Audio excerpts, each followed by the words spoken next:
Hey everybody, and welcome to another edition of Koopafantasy. I am Koopafantasy. You can find me online at my blog at koopafantasy.com.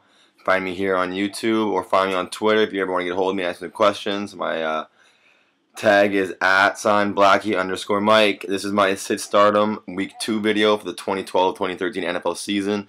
So let's get into it because I don't want to be here all day, neither do you. Alright, for Week 2, I suggest that you start Matt Castle at quarterback. Matt Castle takes on the same Bills, who just allowed Mark Sanchez to throw 66 yards and 3 TDs, and let him make it look easy at the same time. The Bills are going to be back at the drawing board this week to try to fix things, but I think Castle could have a good week nonetheless. So start Matt Castle against the Bears with confidence if you need to. Washington's Alfred Morris. This guy is the waiver wire pickup of the week, along with probably Kevin Ogletree, maybe Stephen Hill of the Jets. He's a talk of the fantasy football world after his 96-yard 2 TD effort against the Saints on Sunday. In Week 2, he gets the Rams, an even better matchup for him. I'm not guaranteeing he comes back with the same numbers, but I do think he's got a great chance to have a great game here. Mike Shanahan is known for constantly switching up his RBs, but I think after a 98-yard 2 TD effort, you've earned yourself the start in at least the next game. So start Alfred Morris if you're able to land him off the waiver wire. Ben Jarvis Green Ellis. He kind of surprised me this weekend. Not only did he score a TD, but he had 91 yards, and he looked good doing it. 5.1 yards per carry on the game. In Week 2, he's got an even more favorable matchup as well. He plays the Cleveland Browns.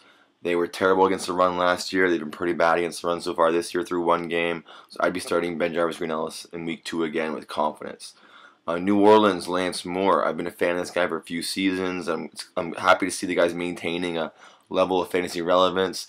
Yeah, he had back-to-back 8 TD seasons, and he started things off this year with another TD and 120 yards to go with it. So I used to consider Lance Moore the kind of guy you pick up on a bye week, the kind of guy you pick up when you really need to fill a spot for a week or two. But he's turning into a weekly starter, if you ask me. So I would not be afraid to start Lance Moore this week when the Saints take on the Panthers. Detroit's Titus Young had a pretty rough Week 1. He headbutted a guy, got a 15-yard penalty, was taken off the field by his team for a length period of time. He's in the doghouse a bit, you could say. But the kid's just too talented to want to keep out of my starting lineup, especially in Week 2 when the Lions take on, or the Detroit takes on, what the hell is the matchup here? Oh, they take on the 49ers. 49ers have a great run defense, so you know Detroit's going to have to throw the ball. Matt Stafford could struggle a bit, but he's going to put the ball in the air, probably 40-plus times. So I'm pretty much, I think that Titus Young and Nate Burleson both have great chances for good games here. Chicago's Alshon Jeffrey had a TD in Week 1. I'm not guaranteeing him to get TD in Week 2 or anything, but Green Bay is who he plays. They've got a very faulty secondary, so I think this is a great chance for Alshon Jeffrey to come back with another TD. And then finally at tight end, Antonio Gates. If you started him this guy in Week 1, like I did, you're probably a little bit disappointed, did not put up the numbers I was expecting. But I think in Week 2 against the Titans, you got to go with them again. The Titans just allowed touchdowns to both Gronkowski and Hernandez in the same week. So I would not be surprised if Rivers ended up throwing both a pair of touchdowns to Gates or some crap like that. So I'm starting Gates again with a lot of confidence this week and hoping for big things from him. And now on to my start list, guys. Michael Vick, he had a terrible game last week. I don't care what kind of numbers he put up for you, 300 yards, got a TD late, they kind of saved it. He looked awful throwing 4 picks against the Browns. I don't know what he's going to do against the Ravens this week, but I can tell you that I would not want to have him in my lineup. And then on to Atlanta's Michael Turner. He's looked slow and sluggish all preseason. It continued in Week 1. He gained like 30-some-odd yards on a good number of carries. At no point did he impress anybody with a single carry. I have him on one of my teams as my RB2. He's out of the lineup. I'm sticking in Alfred Morris with confidence.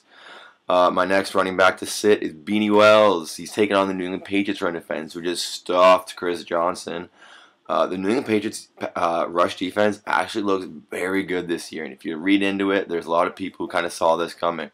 So do not expect much from Beanie Wells or Ryan Matthews if you're playing these guys in Week 2. Pittsburgh's Mike Wallace, I'm kind of worried about. He did grab a TD in Week 1, but he only had 37 yards to go along with it. I'm thinking in Week 2 against the Jets secondary, he does not get that TD. New York Jets player himself, Stephen Hill. I grabbed this guy in a few leagues. I put out some waiver claims for him, got him in a few, didn't get him in a few more. But I'm just keeping him on my bench. I'm not playing this guy in Week 2 against the Steelers. I'm really not banking on back-to-back good games from this guy, but I do want him on my bench just in case I need to play him some more.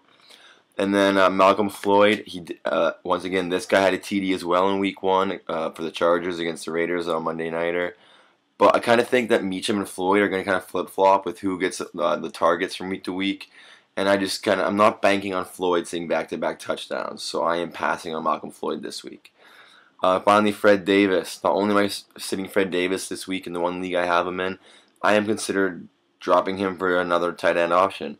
Davis only caught 2 passes for 38 yards on Sunday against the Saints, which is also what fan owners were expecting when RG3 throws 320 yards. There's a lot of yards to go around, but none to Fred Davis apparently. But it should be noted that Robert Griffin III rarely ever used his tight ends in college, and the Redskins reportedly are tailoring their offense around RG3. So really, you could argue that Davis might not be a big part of the Redskins' offense going forward, seeing as how Robert Griffin is not a big fan of his tight ends. So if you are a guy who was banking on Fred Davis this year, you might want to start looking elsewhere. All right, everybody, that is it for my sit of stardom.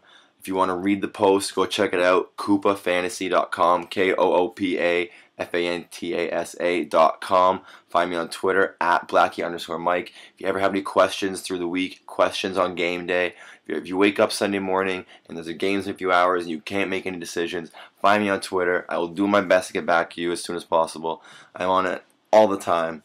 And finally, promote my videos, guys. Show these videos to your friends, or don't. Maybe you don't want them to know the stuff you do. But if you don't mind, pass this video around. Help me get a little bit bigger. Like, comment, subscribe, do all that cool stuff. It really helps me, guys. Koopafantasy.com, Blackie_Mike on Twitter. Peace out.